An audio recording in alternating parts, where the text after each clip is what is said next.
Magandang umaga to our viewers in the Philippines. In the news, we have updates from several of our correspondents from across North America. Joining us live this evening, Mila Simbulan in Swarthmore, Pennsylvania. Governor of Pennsylvania Tom Wolf highlights the importance of investing in startup companies as he visits Factory LLC. For health news, Eliza Gonzalez-Manglicmot in Washington, D.C.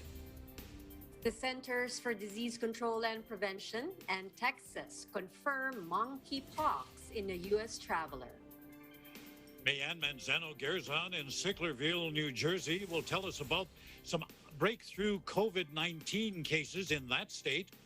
In Corpus Christi, Texas, Jairus Kayab reports that West Nile Virus has been detected in that city. From the business desk, Bobby Soriano tells us that Zoom is looking to dial in on its pandemic success and expand personal customer service. For EBC Travel, Nicole Padilla will take us on a tour of 7 magic mountains in the Las Vegas, Nevada area. And for EBC Food, I'm getting hungry just looking at the menu here. Ethel Constantino shares with us her recipe and technique for cooking this mouth-watering oven-roasted pork belly. And you've got to top that with dessert, so we turn to Ika Ira. She'll make us some apple galette for dessert to go with that. For tonight's roundtable, we'll be talking about what we need to pack when going on a road trip. Our coverage begins now.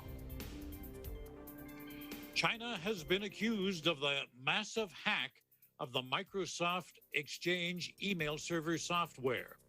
Those accusations came from the U.S., Canada, and several other countries.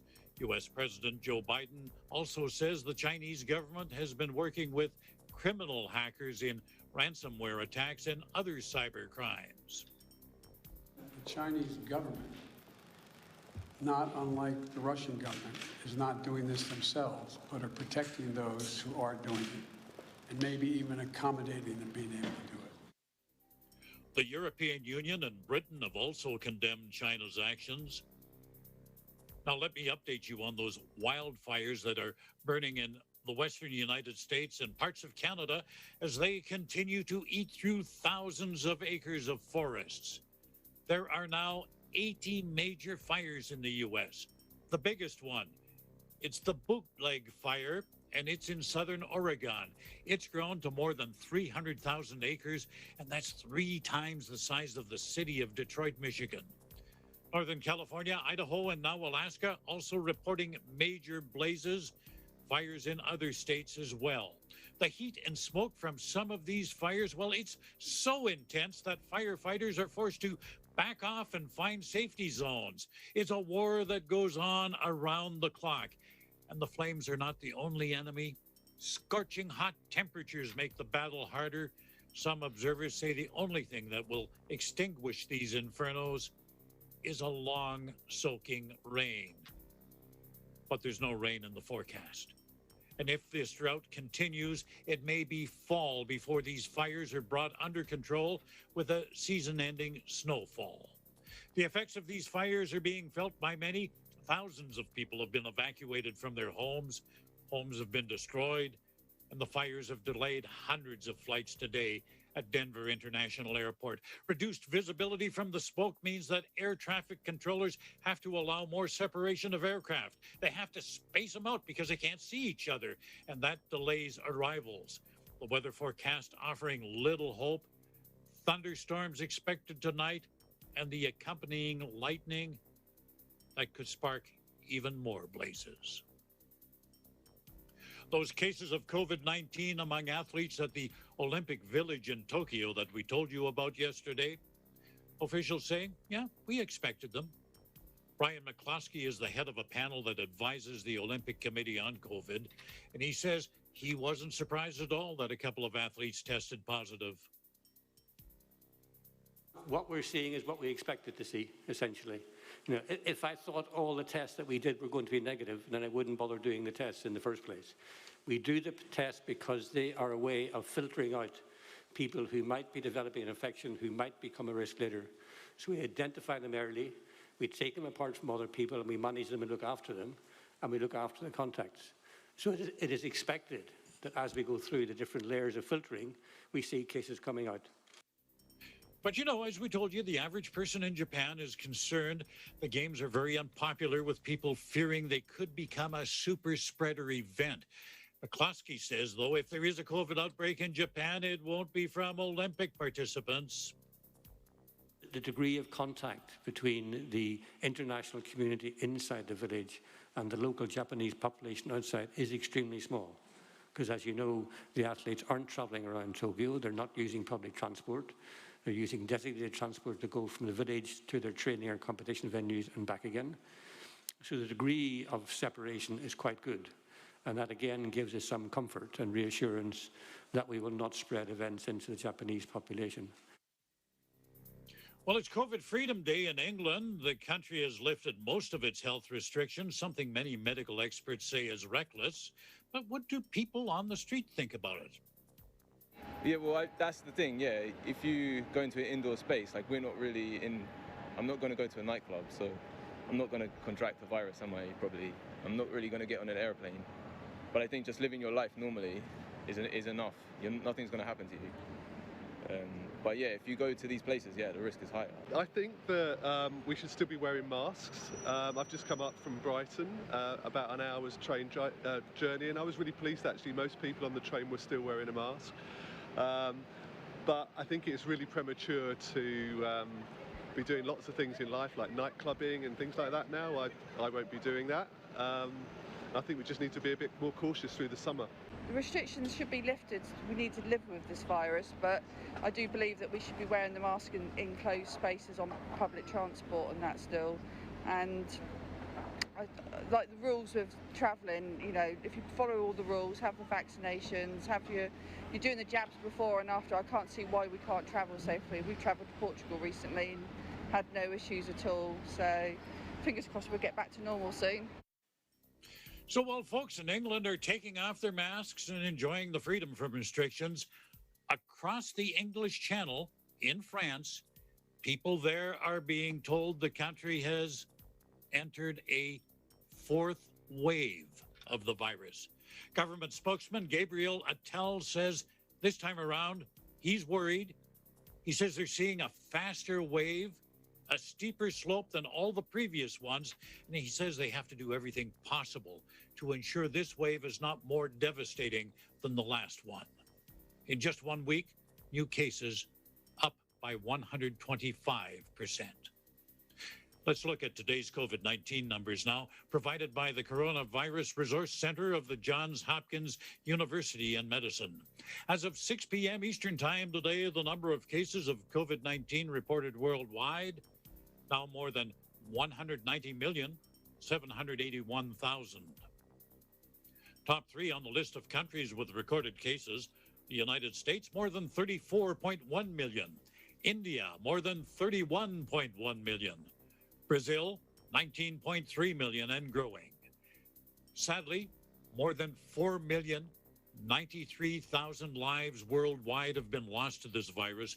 The top 3 countries with the most number of COVID-19 related deaths are the United States, more than 609,000, more than 542,000 in Brazil, and India reporting more than 414,000 deaths due to COVID-19. The number of COVID-19 vaccine doses administered worldwide so far, more than 3,918,000,000, just coming up on that 4 billion mark. Well, this is a shot in the arm for the Canadian tourism industry. The Canadian government is easing border restrictions beginning August the 9th. Starting then, Americans who have been fully immunized against COVID, and it's got to be a vaccine that's approved by Health Canada, well, they will be allowed to cross the border. They'll also have to present a negative COVID test done within 72 hours of their departure. And they'll have to provide proof that they have received a complete series of vaccines at least 14 days before arrival. As well, fully vaccinated travelers from other countries, they'll be allowed into Canada beginning on September 7th. All travelers will have to upload proof of vaccination through the ArriveCan app. The border has been closed to non-essential traffic since March 21st, 2020. The Canadian government has been under pressure for several months now from business groups on both sides of the border, as well as U.S. politicians who say, hey, it's time to allow recreational travelers to cross. A rare occurrence in the city-state of Singapore, murder. Police there investigating the discovery of a 13-year-old student found stabbed to death at a prestigious high school. A 16-year-old has been arrested for involvement in the death. Police providing no further details. You know, something like this is almost unheard of in Singapore. That country, that city-state, has a zero-tolerance approach to wrongdoing. You know, Singapore has one of the lowest crime rates in the world, and even minor offenses, such as minor vandalism, they're punished by caning. There's been another entry in the arms race between the United States and Russia. The Russian military today testing a Zircon Hypersonic cruise missile. These tests were done off the country's northern coast. Military officials saying the test was successful. The missile hit a target 350 kilometers, that's 217 miles away. And just how fast did that thing travel? It reached a speed of Mach 7. That's more than 8,600 kilometers an hour, or 7 times the speed of sound. Up next, we'll have stories from Pennsylvania and New Jersey. Eagle News America continues.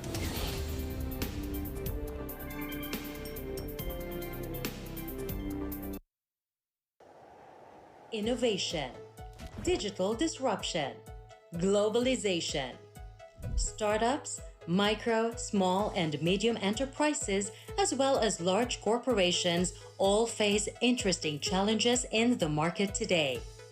Peek into the world of exciting opportunities and partnerships to drive growth with the latest business news and information. We are open for business. Your weekly dose of entrepreneurial inspiration to update you on the latest developments in the world of business. Get up close and personal with CEOs and thought leaders to help you discover valuable insights, sharpen your instincts for smart decision-making with the latest markets and economic trends, disruptive ideas, global innovation, social entrepreneurship, and other leading-edge business ideas. Join the conversations to create a more vibrant environment for entrepreneurship. Catch Open for Business, from vision to action.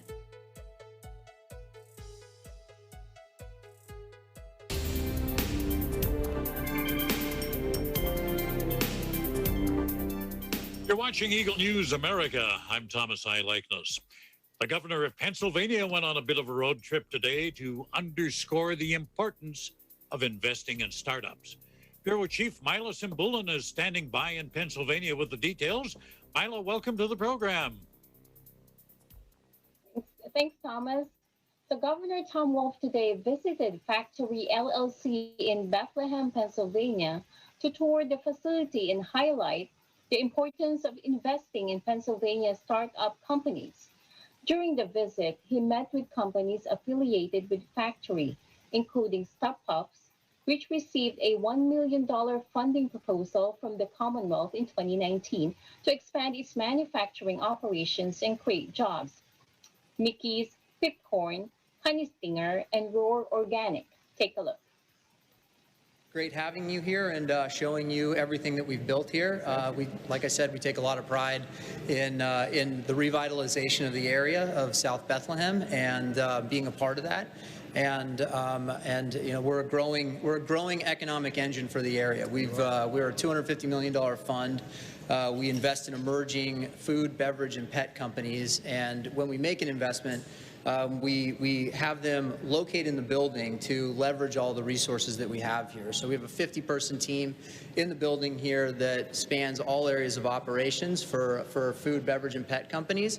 And when we partner with a company, they can come here, we'll let them focus on whatever they're best at, and then supplement their organization with our team. And the goal being grow these up quickly and ultimately sell to a strategic. But we see this happening a lot where, just like the Stuff Puff story, they'll relocate to be in the building here, grow in the building, outgrow this building, and then go take space in the Lehigh Valley and have a standalone team there. So that's the story that played out with Stuff Puffs. They have 140 new jobs that they've put in place there. Across Factory, we're only about 3 years old, but we've created over 200 jobs in the valley here.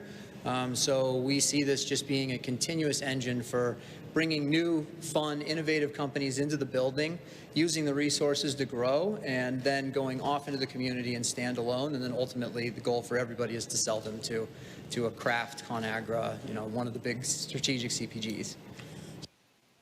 Factory LLC is a full-service innovation and scale-up facility, the only one of its kind in the U.S. that invests in new businesses in the food, beverage, and pet space, providing them with an office space, staff, resources, capital, relationships, and data that can be cost-prohibitive for a startup.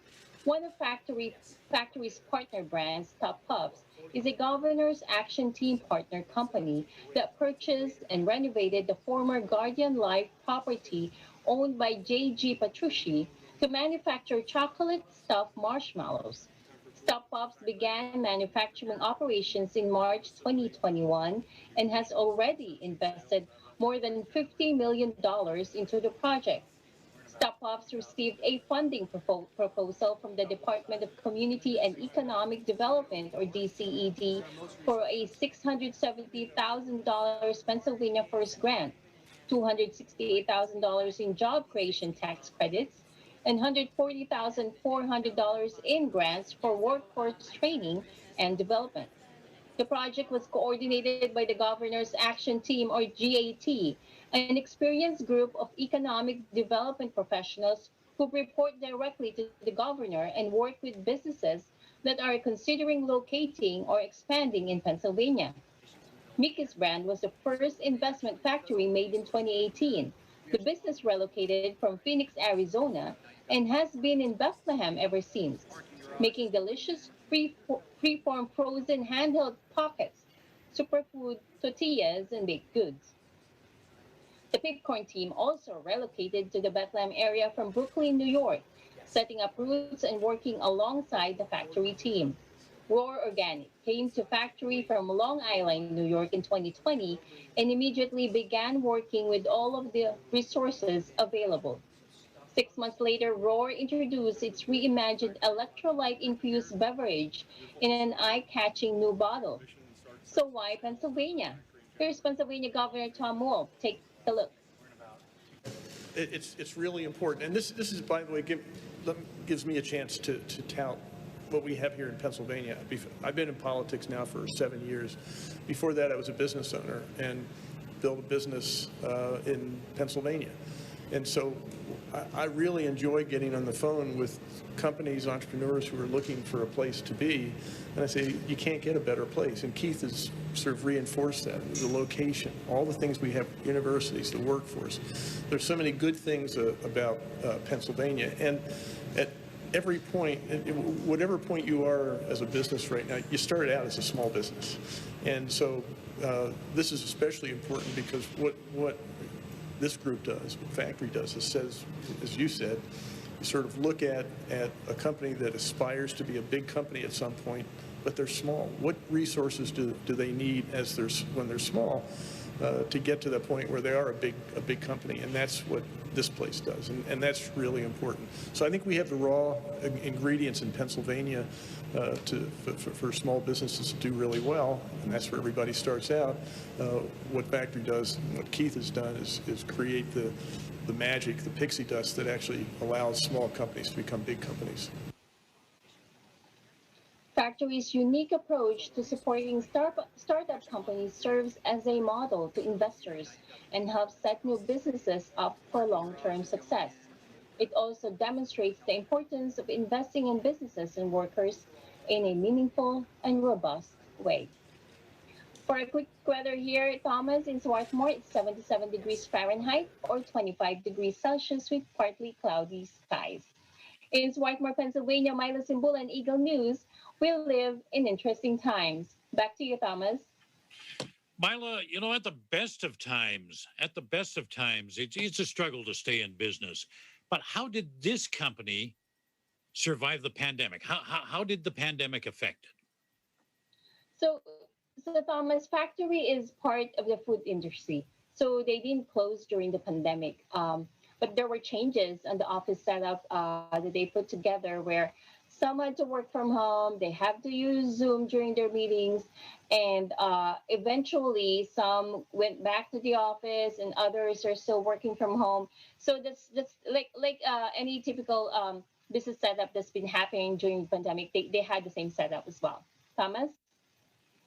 All right. Now, during the pandemic, what other investments in business has the Pennsylvania government done?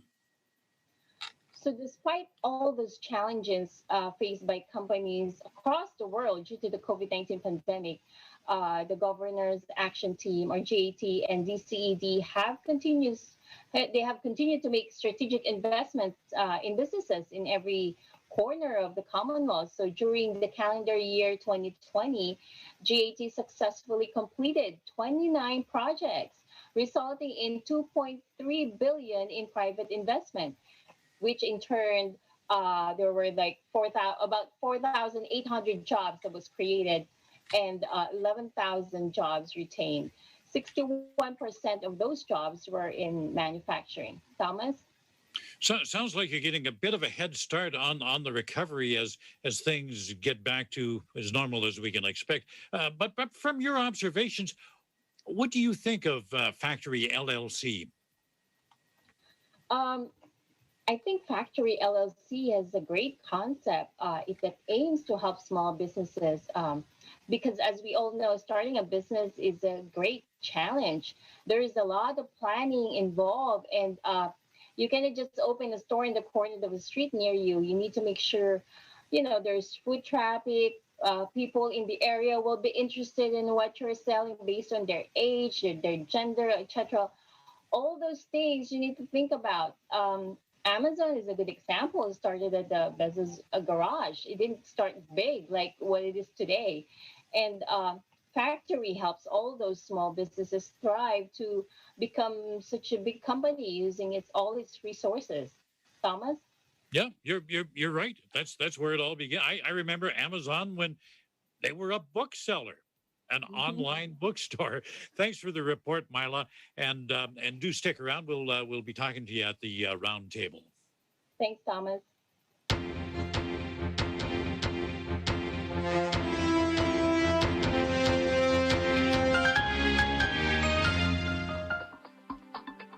The Center for Disease Control and health officials in Texas are confirming a case of monkeypox in an American traveler. Eliza Gonzalez-Manglicmont joins us now with the details. Eliza, this is somewhat of a rare exotic disease in the United States. Hi, Tom. Good Monday evening to you and an awesome Tuesday morning to our friends on the other side of the globe. And yes, as if COVID wasn't enough of a concern, another disease has landed in the U.S. It is something many probably haven't heard of before. It is called monkeypox. The first U.S. case in recent years has been confirmed by the Centers for Disease Control and Prevention, or the CDC, and Texas health authorities. The disease was found in a U.S. resident who recently traveled from Nigeria to the United States. The infected person was a Dallas County resident, making this person the county's first ever case of monkeypox. Because the flight that the Texas resident was on required all travelers to wear masks, authorities believe that risk of monkeypox to others on the plane and the airport is low. Federal and Texas state health officials, however, have identified and are in contact with the people who were in direct contact with the infected person. Dallas County Health Director Dr. Philip Huang says they have determined that there is very little risk to the general public. Now, in 2003, a large outbreak of monkeypox happened here in the country after the virus spread from imported African rodents to pet prairie dogs. 47 reported cases happened during that outbreak. Now, currently it is 82 degrees Fahrenheit or 28 degrees Celsius here in the nation's capital. In Washington, D.C., Eliza Gonzalez, Manglikmont. Eagle News, we live in interesting times. Back to you, Thomas. Monkeypox. You know, I haven't heard that for almost 40 years. It takes me back to my university days in a communicable disease class, and it was sort of in the back of the textbook. It was just something you didn't deal with in North America. Give us a little bit of the history of that, Eliza.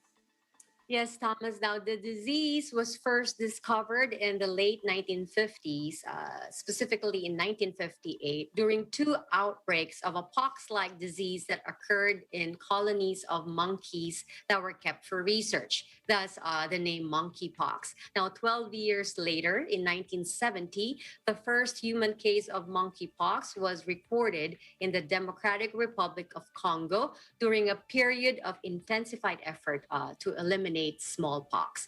Since then, monkeypox has been reported in humans in other Central and Western African countries. Thomas? What are some of the signs and symptoms of the disease? I would imagine there's more than a few people concerned that were on that airplane. What should a person watch out for? Yes, good question, Thomas. In humans, the symptoms of monkeypox are similar to but milder than the symptoms of smallpox. Now, according to CDC, it begins with fever, headache, muscle aches, and exhaustion. But the main difference between symptoms of smallpox and monkeypox is that monkeypox causes lymph nodes to swell, while smallpox does not. The incubation period for the monkeypox is usually a week to 2 weeks, but can range from 5 to 21 days. Thomas? Eliza, how is monkeypox transmitted?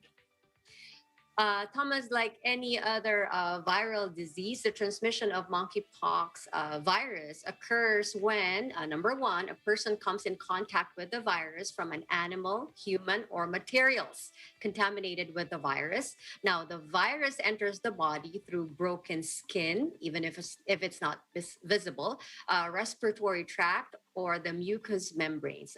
Those are the eyes, the nose, or the mouth.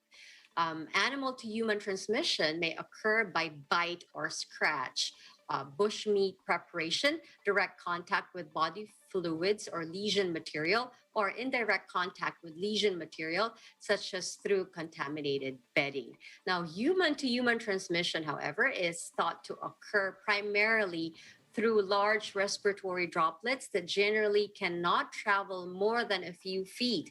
So prolonged face-to-face contact is required. Now, other human-to-human methods of transmission, Thomas, include direct contact with body fluids or lesion material, and indirect contact with lesion material, such as through contaminated clothing or linens. Thomas? Well, thankfully, folks on that airplane were all wearing masks. So, again, the risk would be very reduced. What about prevention and treatment, Eliza? To prevent getting infected by monkeypox, we should avoid contact with animals that could harbor the virus, including animals that are sick or that have been found dead in areas where monkeypox occurs. Now, avoid contact with any material such as bedding that has been in contact with a sick animal. Isolate infected patients from others who could be at risk for infection. Also, of course, practice good hand hygiene after contact with infected animals or humans. For example, washing your hands with soap and water, we're all used to this now, or using an alcohol-based hand sanitizer. Use personal protective equipment or PPE when caring for patients. Now, Thomas, unfortunately, currently there is no proven safe treatment for monkeypox virus infection. But for purposes of controlling a monkeypox outbreak in the country, smallpox vaccine, antivirals, and vaccinia immune globulin can be used. To learn more about smallpox vaccines, antivirals, and VIG treatments, go to cdc.gov. Thomas? So basically, we're just dealing with symptomatic treatment. Treat the symptoms and hope nothing goes south on you there. Thanks for the report, Eliza, and we'll see you at the round table.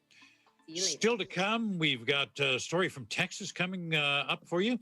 We've got news from the business desk as well. This is Eagle News America.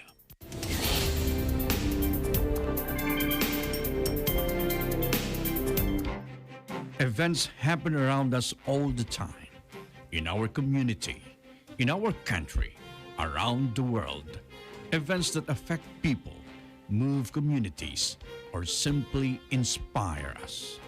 Interesting events that people need to know. In these interesting times, we continue to be a competent partner in delivering news about these events. Fast, accurate, balanced. Eagle News, because we live in interesting times.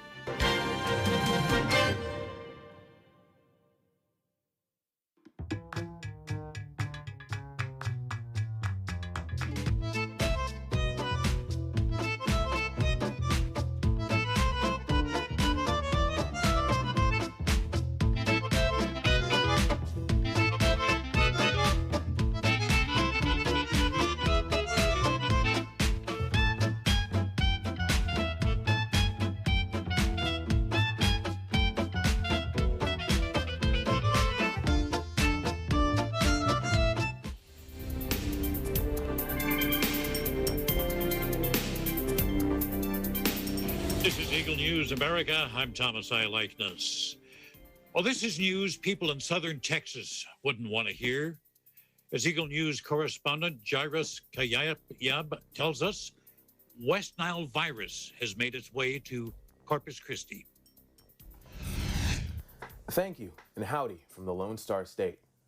It's mosquito season here in Corpus Christi, and on Thursday, city officials announced that the detection of the West Nile virus, which is spread through the bite of an infected mosquito, was found in a mosquito pool collected near the 400th block of Bartlett Street. Symptoms of West Nile virus include experiencing fever, headache, body aches, an occasional skin rash on the trunk of the body, and swollen lymph glands. More severe symptoms of West Nile virus infection may affect the brain and spinal cord. The infected mosquito was trapped by the Corpus Christi Vector Control Program, which places traps placed throughout the city to monitor the mosquito population. Due to the discovery of this positive mosquito pool, the Mosquito Management Response Plan will be implemented and will take the following preventive measures: spraying a half-mile radius around the area of the detection for 3 consecutive nights, which began July 14th, 2021. Locating any standing water in the affecting neighborhood, including examining abandoned properties, to be conducted by personnel from code enforcement, vector control, and the neighborhood.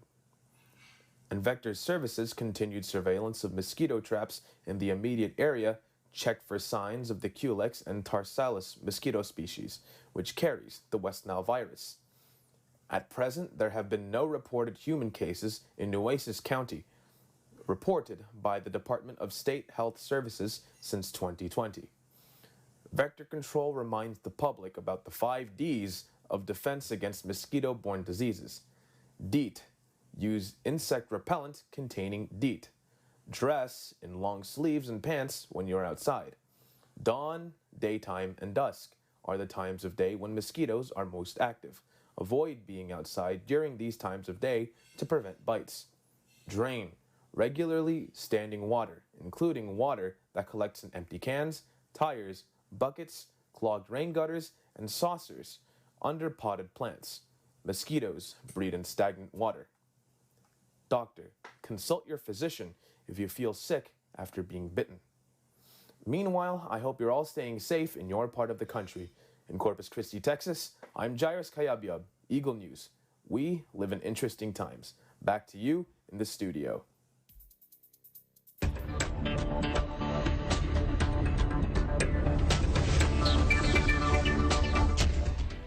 Zoom, the video conference software maker, has cashed in big on the pandemic, and now the company wants to expand personal customer service. We have that story from EBC business reporter Bobby Soriano. Good evening. U.S. markets have closed. Here are your latest business headlines.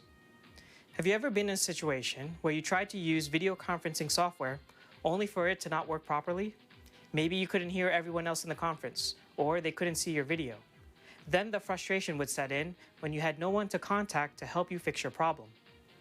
Well, one video conferencing company hopes to provide a more personal response to your technical issues. Zoom Video Communications Incorporated announced today via a blog post that they would be acquiring cloud-based customer service software company Five9 Inc. in an all-stock deal valued at $14.7 billion. The deal looks to address one of the biggest issues with using video conferencing software, a lack of strong customer service support. For many companies, when setting up their customer service, it's much more feasible to outsource their calls to technical support at remote call centers. Five9 helped to revolutionize the call center space by providing cloud-based, easy-to-use customer support software that allows support agents to answer calls remotely and reduce the need for a centralized physical call center. Zoom was one of the few success stories that came out of the pandemic, having nearly quadrupled its market value from January of 2020. With lockdowns throughout the world beginning to wind down and companies moving to hybrid remote working, Zoom hopes that its acquisition of Five9 will provide the technical support they need as they look to expand their current video conferencing offerings to businesses and enterprise clients. Shares of Zoom were slightly down after the announcement, with shares of Five9 being up over 5% at market close. Turning now to the markets, all three major U.S. indices were sharply in the red today, closing near session lows on concerns that increasing Delta variant cases may hamper future economic growth. Reporting from New York, Bobby Soriano, Eagle News. We live in interesting times. Up next, EBC Travel. And if you're hungry, do stick around. EBC Food got a couple of great recipes there for you. And of course, tonight's roundtable, packing for a road trip. You're watching Eagle News America.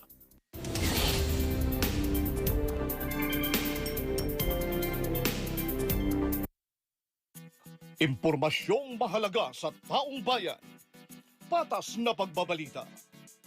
Papakinggan ang magkabilang panig.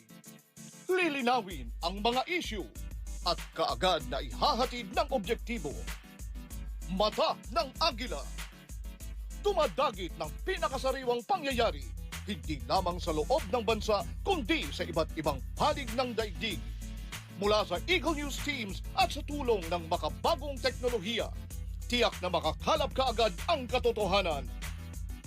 Para sa mas matalas, malinaw at malalimang pagbabalita.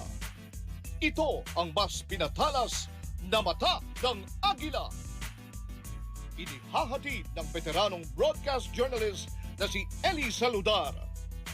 Kasama si Binibining Pilipinas Intercontinental 2019, Emma Tiglao. At pinangungunahan ng batikang mamamahayag ng bansa, Vic De Leon Lima.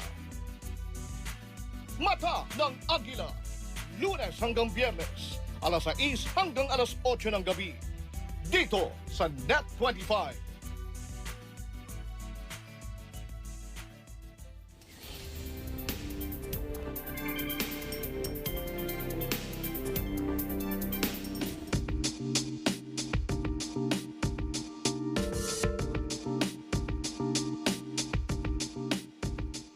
Always found the state of Nevada an interesting place to travel through. There's just so much more than Las Vegas. In very, very unique geography. Well, EBC's Nicole Padilla is going to take us to an art exhibit that's right out there in the desert.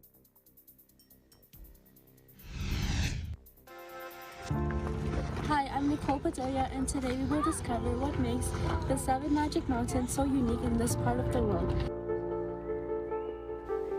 Just 10 miles south of Las Vegas, Nevada, along Interstate 15, are 7 brightly colored stone formations that can be seen on the horizon, each ranging from 30 to 35 feet high and comprised of neon-colored boulders. These towering sculptures are known as the 7 Magic Mountains, a work of art designed by Swiss artist Ugo Rondinoni and produced by the art production Fund New York and Nevada Museum of Art Reno.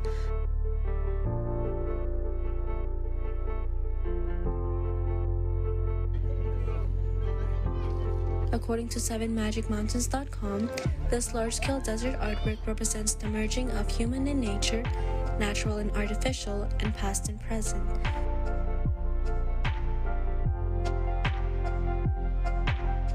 Situated in between Las Vegas and Los Angeles, this public art display draws thousands of visitors each year.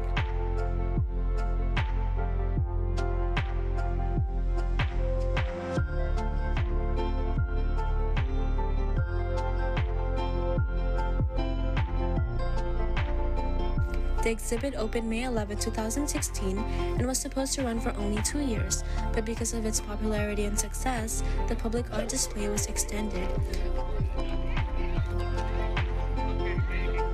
Whether you're looking for the perfect spot for a selfie or seeking a calm place to feel inspired, the 7 Magic Mountains will still be available until December 2021.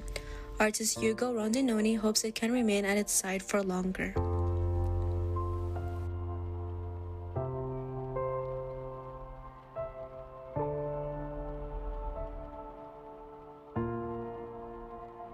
Reporting from Las Vegas, Nevada, I'm Nicole Padilla, your Eagle News correspondent, always 1 with 25.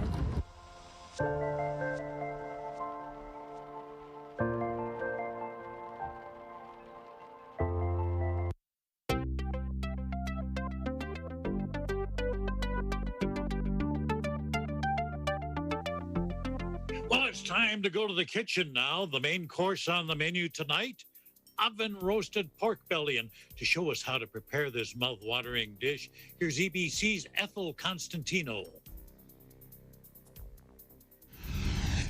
Hello everyone, from Raleigh, North Carolina, I'm Ethel Constantino.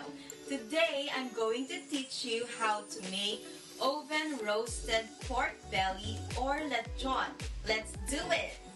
This dish is perfect to bring to family gatherings. The skin is so crispy and the meat is so juicy.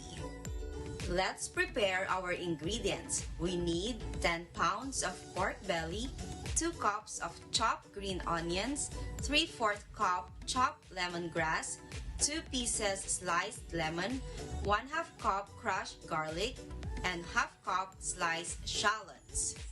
We'll also need 1/4 cup chopped chives, 1/4 cup lemon juice, 1/4 cup soy sauce, 1 teaspoon salt, 1 teaspoon ground black pepper, and a 1/2 stick butter. Don't forget to prepare your roasting pan and twine. Make sure to preheat your oven to 400 degrees Fahrenheit. In a bowl, mix all aromatics and seasonings, the green onions, the lemongrass, chives, shallots, garlic, lemon juice, soy sauce, salt and pepper, and the lemon slices. Now mix all of these ingredients together.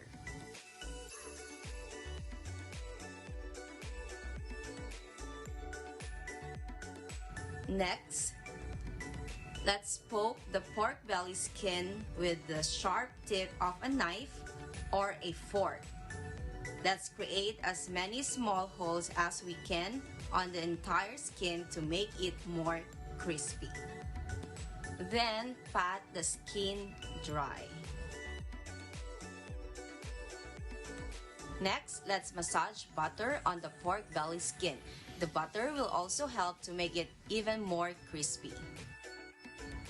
Now, let's flip the meat over and create 1/2-inch slits where we are going to put our stuffing. Fill up the slits with the stuffing to make the meat juicy and well seasoned.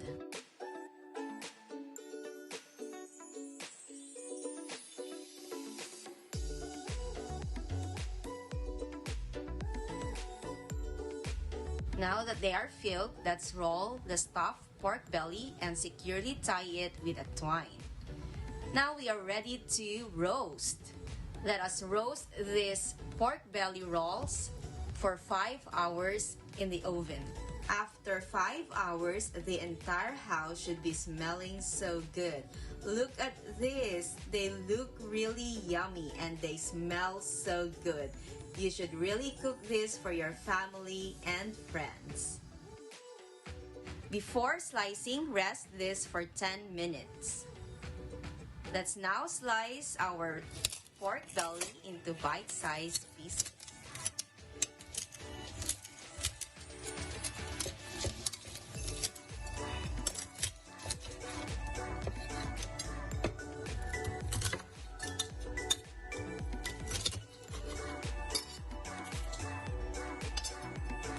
So there you have it, the crispy pork belly. Serve and enjoy with your family and friends. I hope you had fun roasting lechon with me today. From Raleigh, North Carolina, this is Ethel Constantino. Eagle News will live in interesting times. Okay, now let's top off that roasted pork now with some dessert. And we're going to turn to EBC's Ika Ira. She's going to show us how to make apple galette.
That time again, my favorite part of the show, the round table, and a chance where we can kind of pick each other's brains. And what we're going to be talking about tonight is road trips. You know, it's summertime, a lot of us vacations coming up and so on.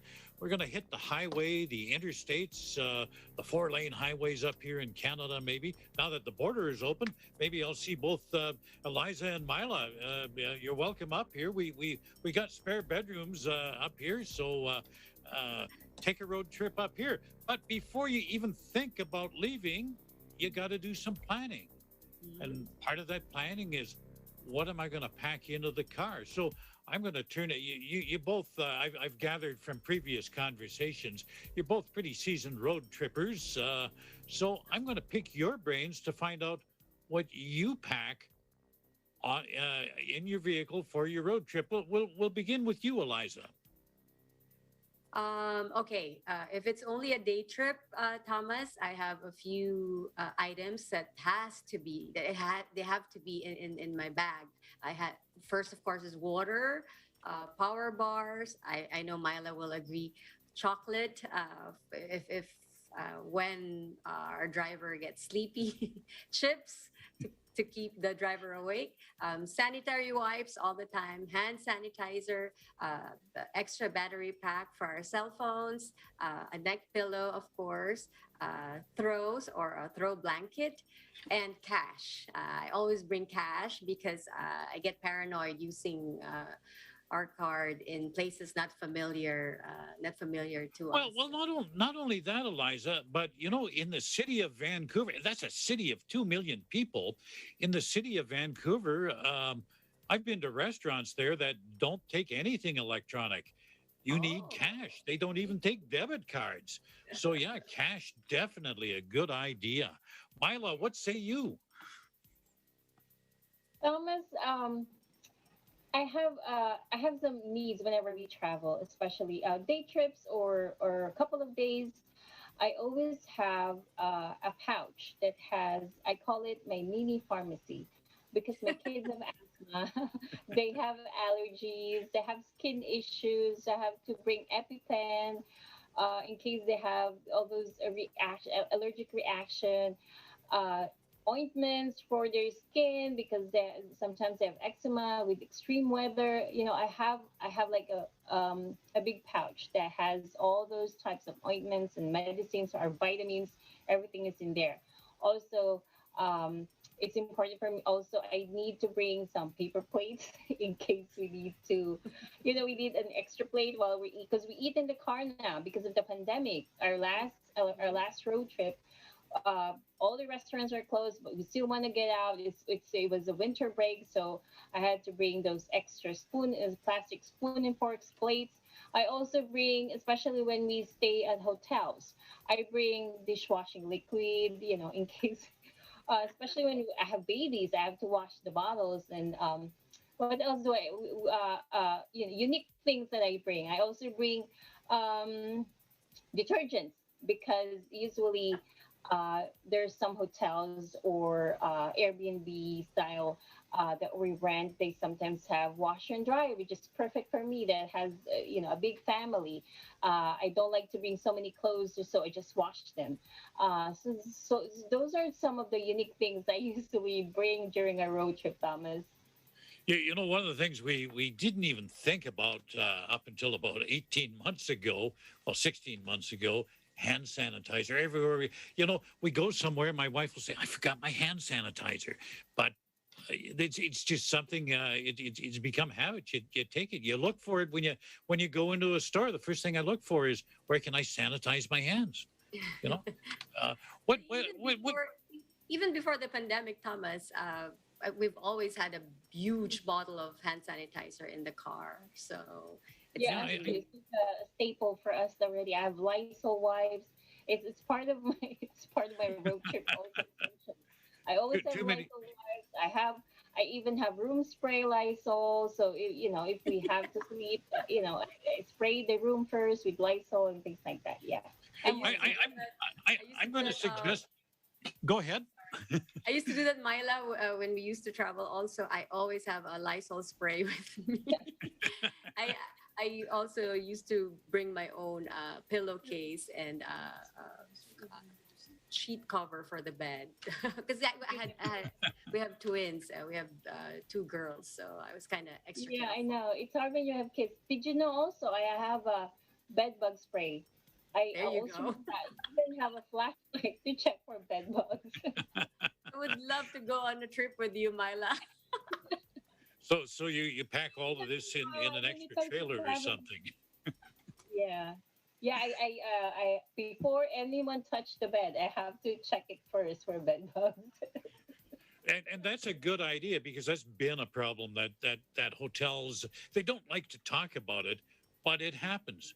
People bring them in, and they're tough to get rid of. And actually up here, there are some hotel chains that just very quietly have dogs go through them on a regular basis, because dogs can sniff out bed bugs. A lot of people didn't know that. But yeah, I worked in a seniors home once, and we had a big outbreak of bed bugs, and we had dogs in there regularly sniffing out bed bugs. They were trained by a pest control company. But yeah, it's amazing what that nose can pick up. But some of the other things you might consider taking along, you know, One of them is an extra car key and put it on a separate ring. Have you ever locked your keys in the car? Yes. I've done it a couple of times. In the old days, that was easy. You just borrow a coat hanger and you could get into your car. Can't do that anymore. Can't do that with all the anti-theft measures. But keep an extra car key on a separate ring. I always keep a quart of oil, just in case I have low oil, because you're in the middle of nowhere, or even at a convenience store, they don't necessarily sell what you need for your vehicle. So I keep a quart of oil in my truck. Both our vehicles, we have jumper cables, booster cables. Yes, I have that. That's particularly important in the winter, because if you have a battery problem, or maybe you forgot and left the lights on, you come out, the battery's dead. At least you can get going again. And after you drive for 45 minutes, your battery's been recharged. Before we break here, any other suggestions? Mila? Yeah, just different. My family has different needs, so just think of what your family, just like my kids, they have special needs because of their allergies and all those other things that come with my family. So yeah, just plan ahead of time. With the clothes, you don't want to bring too much clothes. Our rule of thumb is usually the number of days is the number of set of clothes that you're supposed to bring. I usually put them in a Ziploc, which day, what they're going to use. I organize it. So my kids already know how to pack. So because we've done it so many times. So yeah, those types of plan ahead of time, I think is the best way. You sound like you're just super organized, doesn't she, Eliza? She is. I agree. I'm trying my best, but it's still. Have you any other suggestions, Eliza? To add to Mila's long list, I remember when the kids were little, we would always have books and DVDs with us when cars used to have DVD players. But now you just have to make sure you bring their iPads or their tablets. If they want to read, they have books there. If they want to watch something, there's movies there. So it's one way to keep them busy while you're on the road traveling. Thomas? And yeah, just a couple of other things. If you're a ham radio operator or had a CB radio, a two-way radio might not be a bad idea either, particularly in areas where there's no cell service. You get into some of these mountainous areas that are isolated. You just don't have cell service. That may be more of a problem up here in Canada than perhaps in the United States.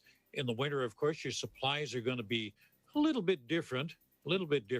And the other thing I always try to do, make sure you drive on the top half of your gas tank. When you get to half a tank, fill it up. I was coming back from Chicago in my misspent youth in my 20s. When you're in your mid-20s, you're invincible. Nothing can go wrong. I nearly ran out of gas and just about didn't make it to the Canadian border where I could get topped up again.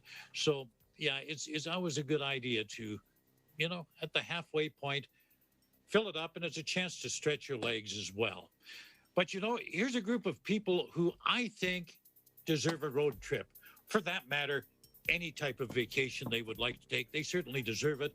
And the people I'm talking about are our healthcare workers, first responders, essential workers of all types, everybody out there on the front lines. For the last 15, 16, 17 months, they've been giving it their all. They've been just doing jobs and a lot of overtime, things that none of us would really want to do. So let's show our appreciation for their work and recognize them with a round of applause. We appreciate you. And that's today's Eagle News America. I want to thank you for joining us. I'm Thomas I. Likeness, and truly, we live in interesting times.